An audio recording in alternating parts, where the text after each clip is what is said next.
Subject Bangla থেকে ভাষার যে 4টি ভাগ, 3টি এর আগে দেওয়া হয়েছে। ভাষা বিজ্ঞান ও তার শাখা, মানে বিভিন্ন শাখা থেকে আজকে এসে এবং এমসিকিউ যে প্রশ্নগুলো, এর মধ্যে 100% আসবে। অতএব তোমাদের মন দিয়ে শোনা উচিত।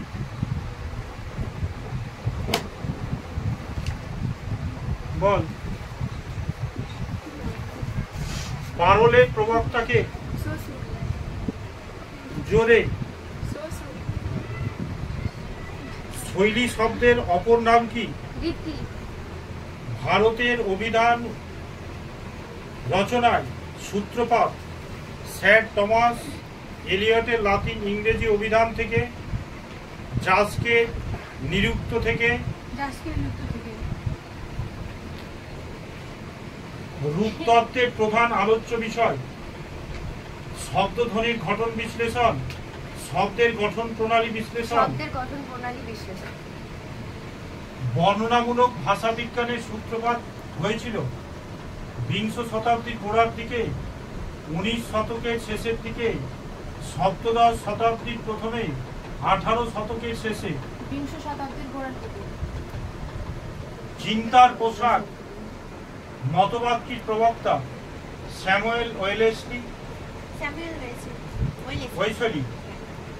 আচ্ছা। স্যার উইলিয়াম জোন্স তুলনামূলক ভাষা বিজ্ঞানের সূত্রপাত করেছিলেন কত সালে? 1768, 1776, 1786, 1876। 1786। ল্যাডের পুরো নাম কি? Language association device. হ্যাঁ,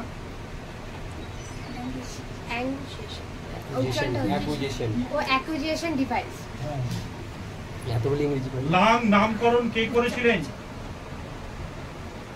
লাং নামকরণ কে করেছিলেন? ফেডিনা দা শ্বশুর, উইলিয়াম কেরি, নোয়াম চমস্কি, জাস্ক।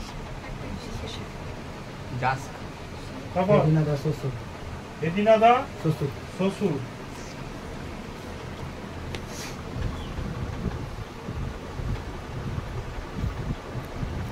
ভারতের অভিধান রচনার সূত্রপাত হয়েছিল যার মাধ্যমে,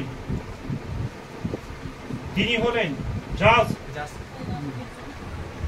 নির্দিষ্ট একটি ভাষার ধারাবাহিক কালগত বিবর্তন থাকে তুলনামূলক ভাষা বিজ্ঞানে, বর্ণনামূলক ভাষা বিজ্ঞানে, গঠনমূলক ভাষা বিজ্ঞানে, না ঐতিহাসিক ভাষা বিজ্ঞানে?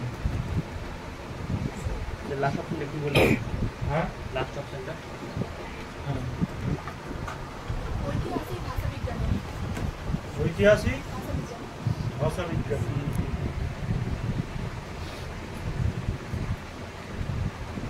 মানব মনের প্রকৃতি এবং বলেছে গতি প্রকৃতির সঙ্গে ভাষার সম্পর্ক আলোচিত হয় মনোবিজ্ঞানে।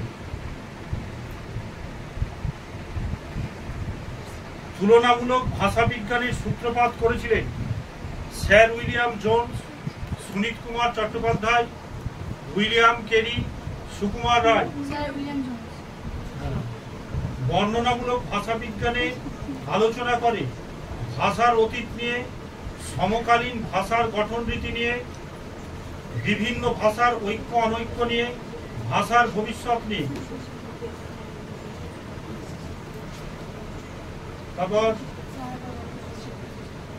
বর্ণনামূলক ভাষা বিজ্ঞানের আলোচনা করে ভাষার অতীত নিয়ে, সমকালীন ভাষার গঠন রীতি নিয়ে, বিভিন্ন ভাষার ঐক্য অনৈক্য নিয়ে, ভাষার ভবিষ্যৎ নিয়ে। সমকালীন ভাষার গঠন রীতি নিয়ে। এই দুটোর মধ্যে একটা আসতে পারি। হ্যাঁ, তুলনামূলক ভাষা বিজ্ঞানের সূত্রপাত কে কত সালে করেছিলেন? তুলনামূলক ভাষা বিজ্ঞানের সূত্রপাত করেছিলেন স্যার উইলিয়াম ওয়েসলি 1786 খ্রিস্টাব্দে।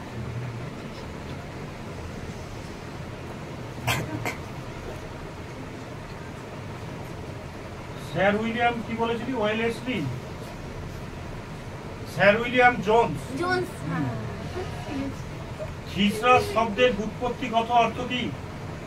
থিসারাস শব্দের ব্যুৎপত্তিগত অর্থ হলো, ইংরেজি শব্দ হচ্ছে থিওরাস থেকে এসেছে, সেটির অর্থ হলো শব্দ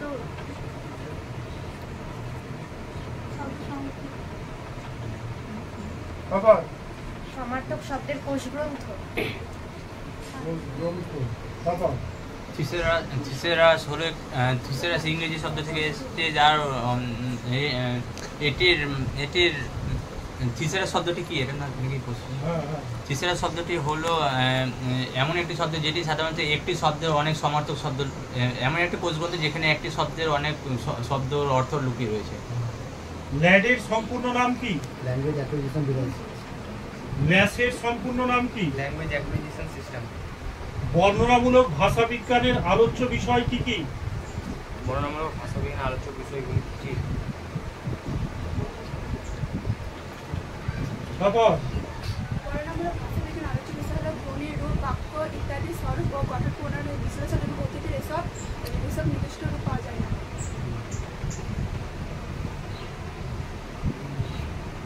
একভাষিক ও দ্বিভাষিক অভিধান কাকে বলে?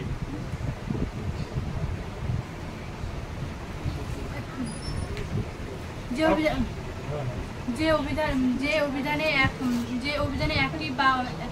অভিধানে একটি বাক্যেই তারপর একভাষিক ও দ্বিভাষিক না, একভাষিক হচ্ছে যে একটি ভাষা সেই ভাষাতেই প্রকাশিত ব্যাখ্যা করা হয় তাকে একভাষিক বলে। শব্দকে ভাষাতে পরিণত করা হয়, আর শব্দকেই। আর দ্বিভাষিক হলো একটি ভাষা অন্য ভাষাতেই ব্যাখ্যা করা হয় তাকে বলা হয় দ্বিভাষিক অভিধান। সমাজ বিজ্ঞানের সংজ্ঞা দাও।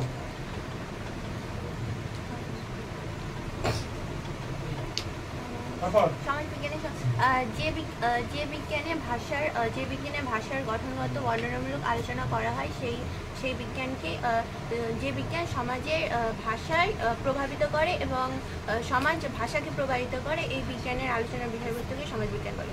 সমাজ ও শাস্ত্র সম্পর্কে আলোচনা করব। ভাষা বিজ্ঞানের অনুসন্ধানের বিষয় কি? ভাষাবিজ্ঞান অনুসন্ধানের বিষয় হলো কোনো ব্যক্তির যে ভাষায় মনোভাব প্রকাশ করে তাকে কোনো ব্যক্তি না, মানুষের। কবে তুলনামূলক ভাষা বিজ্ঞানের আলোচনার সূত্রপাত হয়েছিল? 1786 খ্রিস্টাব্দে।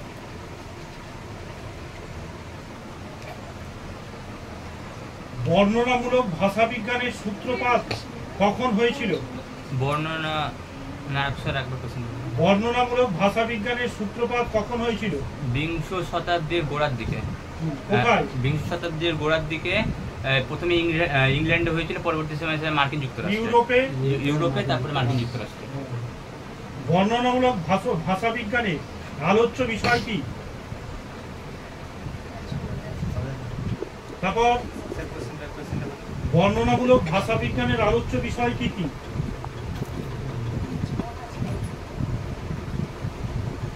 তারপর বর্ণনামূলক ভাষাবিজ্ঞানের আলোচ্য বিষয় হলো ধ্বনিবিজ্ঞান ও ধ্বনিতত্ত্ব এবং রূপতত্ত্ব, বাক্যতত্ত্ব, শব্দতত্ত্ব। এই চারটি হলো বর্ণনামূলক ভাষাবিজ্ঞানের আলোচ্য বিষয়। ধ্বনি বিজ্ঞানের আলোচ্য বিষয় কি? তারপর ধ্বনিবিজ্ঞানের আলোচ্য বিষয় হলো মনোভাব ভাষাবিজ্ঞান,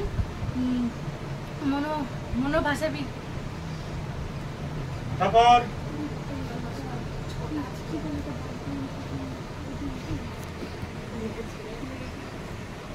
তারপর সমাজ ভাষা মনোবিজ্ঞানের আলোচনার বিষয় হলো সমাজ ভাষা বিজ্ঞান, মনোভাষা বিজ্ঞান আর ভাষা বিজ্ঞান।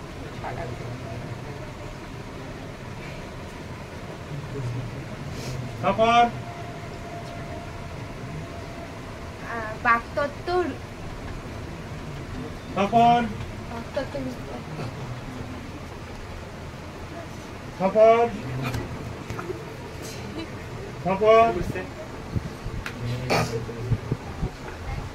ধ্বনি বিজ্ঞানের আলোচ্য বিষয় কি?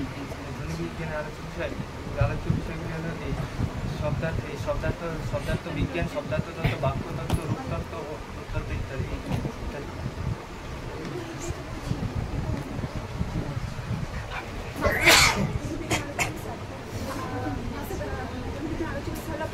ভাষা বিজ্ঞানের অন্তর্গত যে শাখায় বাকধ্বনি নিয়ন্ত্রিত শ্রুতিগত এবং ধ্বনিতরঙ্গ বিশ্লেষণ করা হয় তাকে বলা হয় ধ্বনি বিজ্ঞানের আলোচ্য বিষয়। শৈলী বিজ্ঞান কাকে বলে?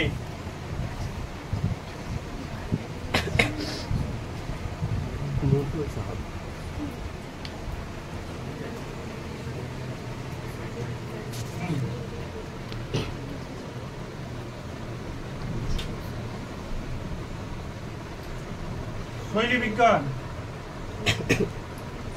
বন্ধ কর ভিডিও। শৈলী বিজ্ঞান কাকে বলে?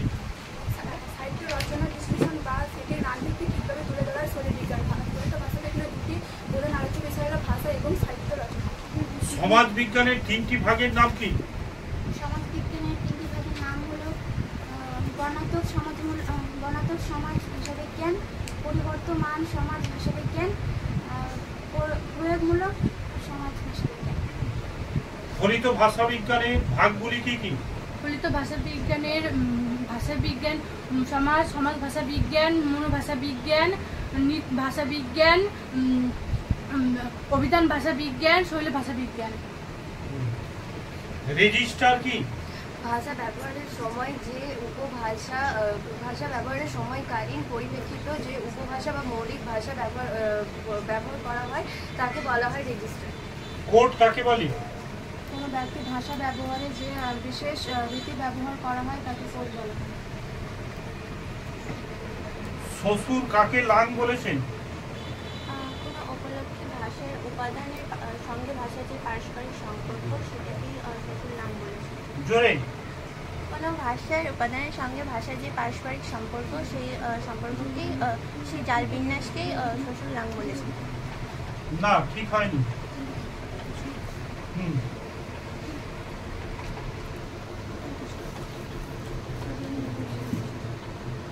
শ্বশুর কাকে লাং বলেছেন?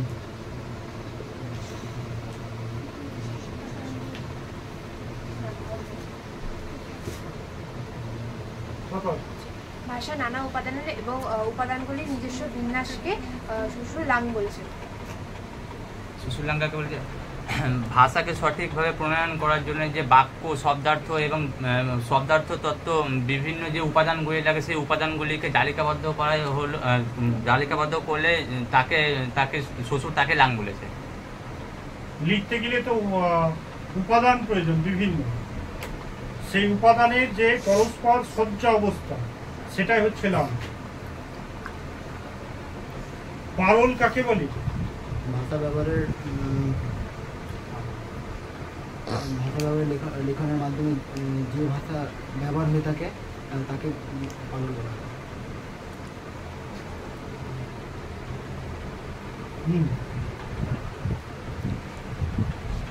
সাধারণ ভাষা জ্ঞানের নিয়ম মেনে মানুষ যখন ভাষার ব্যবহার উপাদান নির্বাচন এবং প্রতিস্থাপনের মধ্যে দিয়ে নিজস্ব বচনকে প্রতিষ্ঠিত করে তাকে পালন করে।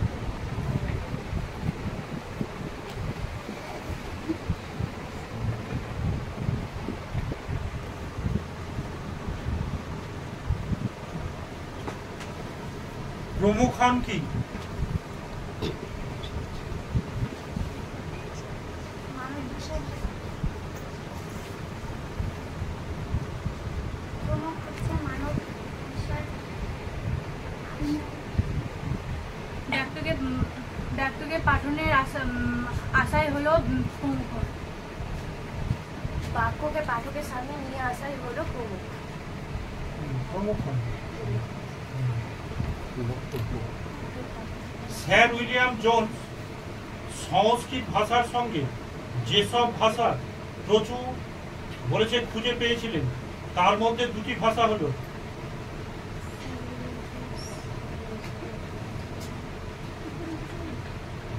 গ্রিক এবং লাতিন। গ্রিক লাতিন।